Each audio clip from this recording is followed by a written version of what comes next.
Donc voilà, juste après la conférence de presse d'Aliou Cissé, nous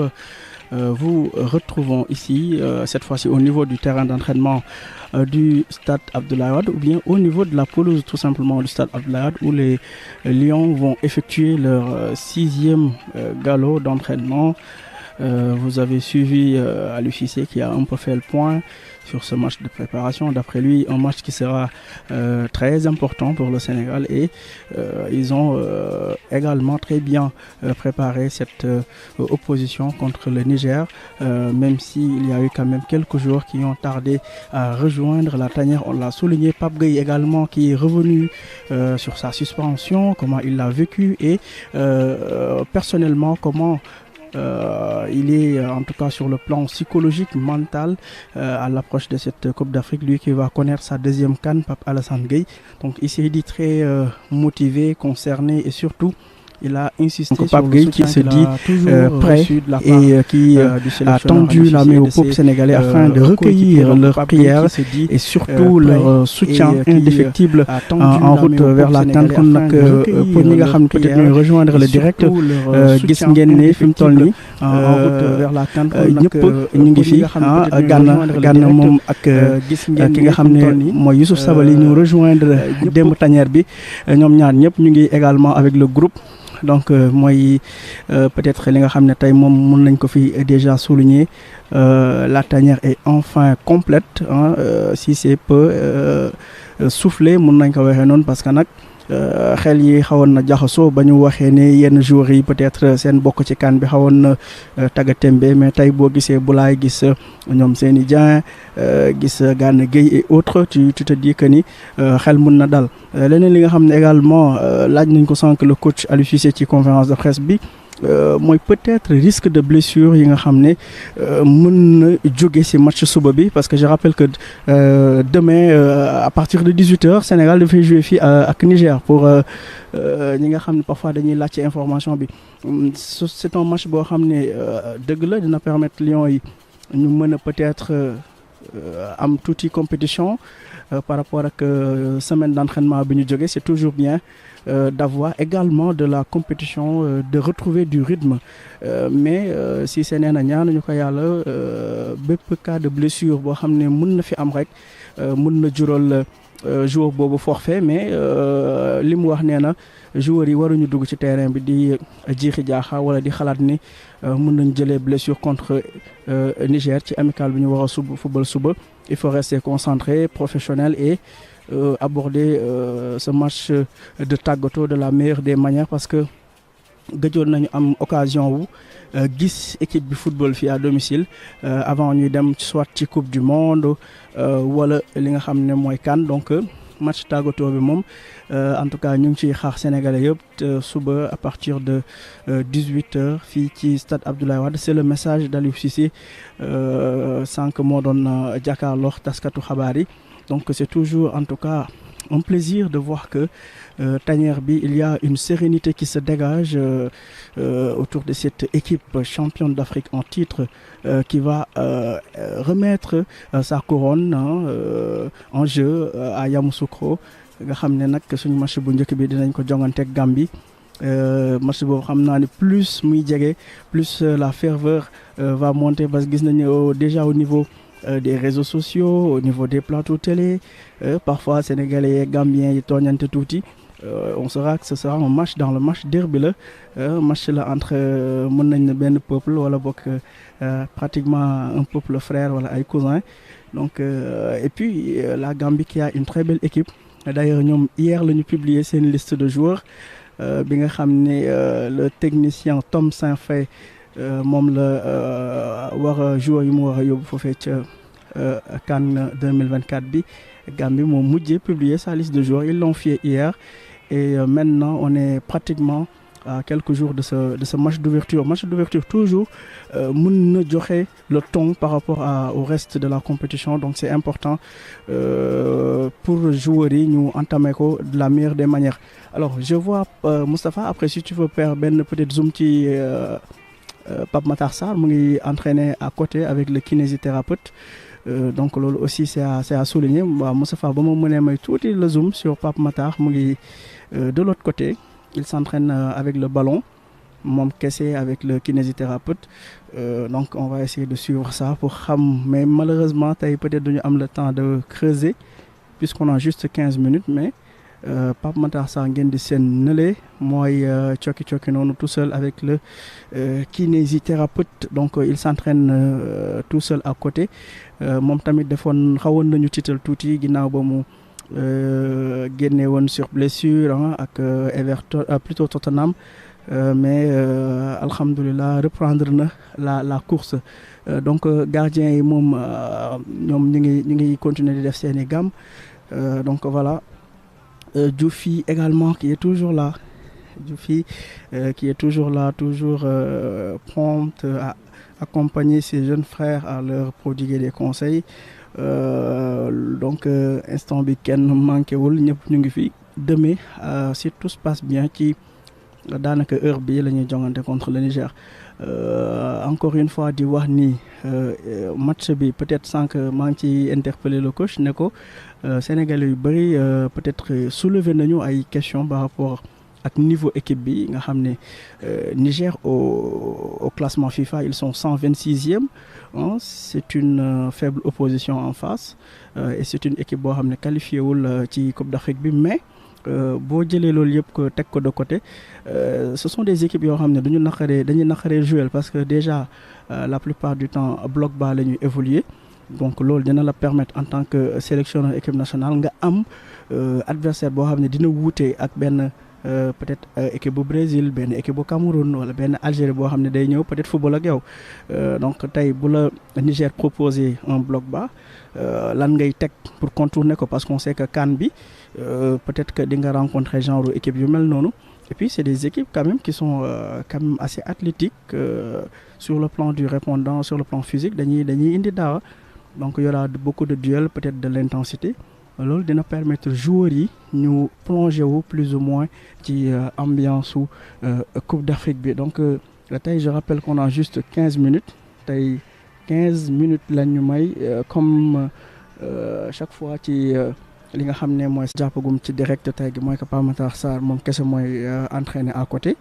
war nañ leen noonu image yi leneen li nga xam ne également mun nañ ko jàpp mooy que ni Youssouf Sabaly ñëw na ci équipe bi alors sànq on a parlé un peu de ça par rapport ak coach bi nan lay gérer ces cas de blessure bon Aliou Cissé réponse bi mu joxe leer na leerul pourquoi parce que waxagul carrément ndax tey benn Sabaly nekk na à 100% pour jouer match bu njëkk bi contre Gambie parce que suba moom c'est sûr que ni bon est-ce que sax Pape Matar Sarr dina démarrer on attend de voir parce que day juste donc Sabaly certainement que dañ koy bàyyigum mu récupérer Gana également normalement coach bi daf ko nar a bàyyi mu récupérer pour ne pas forcer seen retour ba ci Pape Matar Sarr donc Youssouf Sabaly Pape Matar Sarr Gana Gueye je pense que c'est des joueurs yoo xam ne ils vont être mélangés donc si c'est daal li mu wax mooy que ni du ñu yóbbu joueur boo xam ne peut-être nekkul à 100% bon loolu on peut comprendre ça mais leneen li mooy ni suba moom xam naa ne on va avoir une équipe boo xam ne dañ koy tëggaat bu dee on peut le dire comme ça parce que gis ngeen ni Pape Matar tey wax naa leen ko sànq moom kese mooy entraîner à côté kon kooku gëw ma ne dina départ suba wala peut-être mu dugg en fin de match pour am quelques minutes Sabaly bon jeudi bële passé la commencé entraîner wu ak Betis Séville donc ba mu revenir à l'entraînement yàggul donc je ne pense pas que suba Sabaly dina football contre Niger je yaakaaruma ko ba ci Ghana mais je pense que avec 27 joueurs si c'est justement dina mën a lancer ñi nga xam ne ñoom Lamine Camara peut-être Pathé Ciss voilà quoi ñu démarrer ci li nga xam ne mooy milieu bi mais on risque quand même d'avoir Krépin Diatta sur le côté droit moom laa gën a yaakaar plutôt que Sabaly parce que Sabaly juste na et puis je rappelle que démb la ñëw ci tanière bi donc amagul benn séance d'entraînement avec le groupe à part tey jii bu loolu weesoo Boulaye également ba léegi dañ koy mélanger maanaam ci séance yi nga xam ne jot nañ cee sànni tuuti suñu bët yi xool jéem a coytu gis nañ ne Boulaye lu si bëri mook kinésithérapeute yi maanaam ñi nga xam ne ñooy saytu seen wér-gu-yaram masseur yeeg yooyu li ñuy liggéey bëri na saa yu pare dina def séance de massage wala kiné yi xool ko donc Boulaye aussi ñu ngi dem ak moom ndànk-ndànk parce que staff médical bi aussi ce sont des professionnels ils savent comment gérer ce genre de situation ils savent jour bu nekk sur le plan physique fan nga toll est-ce que nekk nga à 100% est-ce que à 60% nga nekk est-ce que nekk nga à 90%. donc loolu yëpp dañ koy jox Aliou Cissé donc man suba personnellement man nag yéen lan ngeen ci xalaat c'est intéressant également may am seeni retour mais demain je pense qu'on va avoir une équipe un peu remaniée et loolu aussi mooy njëriñu match amical parce que doo bàyyi ba dem Coupe d'Afrique naan da ngay tester que làmbaatu Cissé xam na pratiquement lan mooy 11 hommes xam na joueurs yi muy utiliser mais c'est toujours bien suba pourquoi pas nga am benn association entre Pathé Ciss Pape Gueye ak ki nga xam ne Pathé Ciss Pape Gueye ak ki nga xam ne mooy Lamine Camara demain ça serait un milieu de terrain inédit boo xam ne peut-être mun naa ne sax mun na nekk à l'avenir suñu milieu de terrain Pathé Ciss Pape Gueye na la ca côté gauche ba Lamine Camara na la ca côté droit bi trio boobu day am solo nga noppal ki nga xam ne mooy Pape Matar bàyyi Gana mu récupérer ndànk-ndànk ci kaw aussi on va voir est-ce que Nico Jackson dañuy essayer Ismaïla Sarr Nicolas Jackson ak ki nga xam ne mooy Sadio Mané wala Aliou Cissé day def yeneen combinaison mais je pense que quand même comme Boulaye il revient à peine peut-être Nico Jackson il a de fortes chances de démarrer ce match contre le Niger demain Iso aussi mu ngi en forme il est là Sadio également il est en forme donc si digg bi daal xam naa moo nar a gën a bëri chamboulement parce que à gauche on sait tous que Ismaël Jakobs moom moo fa nar a nekk et Crépin comme de plus en plus Aliou Cissé mu ngi koy utiliser comme piston xam naa moom moo nar a gunge Koulibaly ak Moussa Niakhaté peut-être ñu gis Mori Diaw également dans les buts parce que match test la wala aussi Aliou Cissé mun na bàyyi Edou Mendy mu góolu pour lui permettre de retrouver du rythme Edouard Mendy d'ailleurs ñu koy féliciter moom il a été désigné meilleur gardien du mois précédent en Saudi Pro League Edouard Mendy moom la ñu désigné meilleur gardien vu ses performances exceptionnelles yi nga xam ne moom la nekk di def voilà gars yi joueurs yaa ngi noonu di désaltéro ñoom Sadio et autres donc Edou Mendy peut-être mën nañ ko bàyyi mu dugg dans le bain wala ñu teg Mori Diaw on verra bien en tout cas il a retrouvé un très bon niveau Edouard Mendy et c'est important parfois je dis que dëgg la Sadio Mané à la CAN moom moo dugal le dernier penalty voilà il avait permis au Sénégal entre autres joueurs de remporter le titre mais Edou Mendy dafa arrêté un penalty et puis tout au long de cette CAN il avait fait vraiment de bonnes choses donte moo commencé woon compétition bi def ci kent lay kattanam donc Edouard Mendy qui retrouve un excellent niveau foofee ca Arabie Saoudite avec son club Al Ahli moom la ñu désigné meilleur gardien de ce mois dernier loolu daal en gros moom la ñu fi mën a gum tënk ñi nga xam ne ñooy topp Lions yi jàpp leen ne fi mu toll nii kenn manqué wul ñëpp ñu ngi fi mais nag nekkaguñu à 100% ce qui fait que demain on peut avoir une équipe qui est un peu chamboulée, un peu remaniée, mais c'est de bonne guerre. En tout cas, Pape Gueye ak Aliou Cissé ñoom message bi ñu adressé au peuple sénégalais message bu am solo la c'est un message qui est très poignant maanaam na ñëpp ñëw supporter ñu pousse ñu parce que Pape Gueye nee na saa yu ñuy football fii ci stade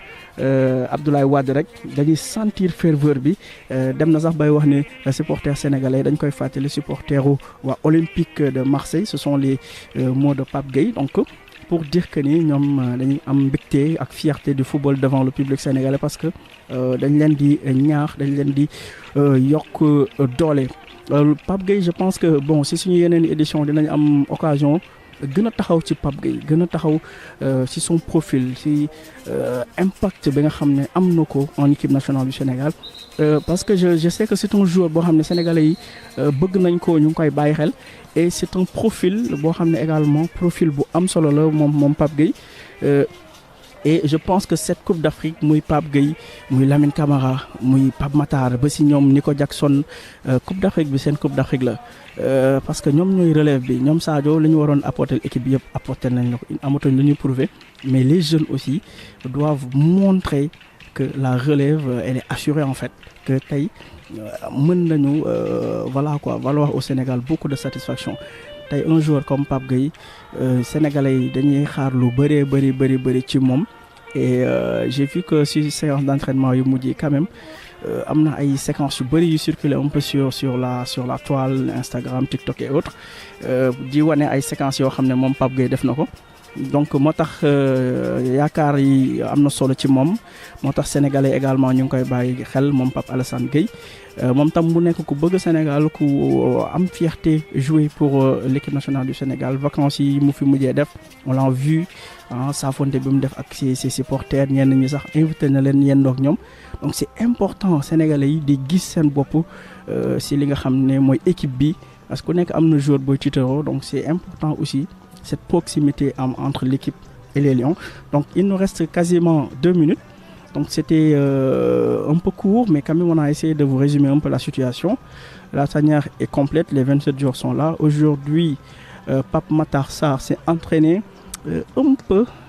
à l'écart du groupe, mais je pense que c'est juste pour lui permettre de revenir un peu à son rythme. Gana est là. Je vois également Abdoulaye Niakhaté Ndiaye Iliman également moom tam waxatuñ lu bëri ci moom mais si yeneen édition incha allah dinañ ci gën a yaatal toog def le point sur Iliman Ndiaye ak li nga xam ne moom tamit mën na ko indi si équipe bi parce qu'on l'oublie ci jeune talent yi moom Nico Jackson ñoom PMS ñoom Lamine Camara Sabali aussi mu ngi entraîné donc Moustapha voilà Moustapha ngi leen di wan noonu les images vous voyez que Youssouf Sabaly moom tam mu ngi entraîné correctement avec le groupe moom tamit il est bel et bien présent bon mais on verra ndax demain Aliou Cissé da koy aligné wala da koy bàyyi mu reprendre ndànk-ndànk man je pense que Sabaly quand même on va le laisser un peu mu revenir à son rythme voilà ñoom Crépin voilà Moussa Niakhaté également qui fait une saison incroyable du côté de Nottingham Forest. Moussa Niakhaté le roc moom tam nekk à côté de Koulibaly moom it qui a retrouvé un très bon niveau fële ca Al Hilal ca Arabie Saoudite donc suñu joueurs yi ils sont en forme ils sont bien donc Kara nous signale que temps bi jeex na 15 minutes lañ ñu mayoon bon gàttoon na mais quand même rendez-vous suba incha allah pour match bi nga xam ne moo war a dox diggante Sénégal ak Niger à partir de 18h donc on va en rester là di leen sant bu baax di leen gërëm ci teewlu bi di leen jox daje demi incha allah fii ci stade Abdoulaye Wade dinañ leen toppal lépp loo xam ne information la également zone mixte bi di ngeen ko am bu match bi jeexee ak réaction joueur yi lépp loo xam ne dina fexe rek ngeen gis seen bopp bu baax ci liggéey bi di leen sant bu baax di leen jërëm Moustapha Diagne la àndaloon moo nekkoon ci caméra bi ànd seeg également Oumar Seck di remercier également Demba Diagne au niveau de la régie jaa ngeen jëf